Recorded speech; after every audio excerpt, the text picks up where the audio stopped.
High সবাইকে, welcome to my another blog. আজকে অনেক মাস বাদে একটা কলেজের ফ্রেন্ডের সাথে দেখা করতে চলে গেছিলাম দমদম স্টেশনে। এটা দমদম স্টেশনের পাশে একটা ক্যাফে, দমদম ক্যাফে।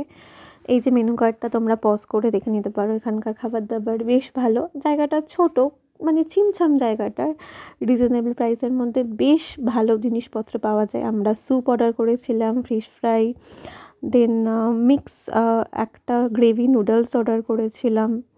সবকটা রান্না বেশ ভালো ছিল। তো আমরা খেয়ে দিয়ে একটু আড্ডা ফাড্ডা মেরে বাইরে দেন একটু কোল্ড ড্রিঙ্কস খেয়ে ফেয়ে। আর বাই দ্য ওয়ে, এটা হচ্ছে আমার সেই কলেজ ফ্রেন্ডটা শ্রদ্ধা, ওর সাথে আমার 2016-এ আলাপ। ভীষণ ভালো মিষ্টি একটা মেয়ে। আমার কলেজের 3টে ফ্রেন্ডের মধ্যে ও আমার একজন ক্লোজ ওয়ান। চশমাটা পরে ক্রিকেট দেখাচ্ছিস।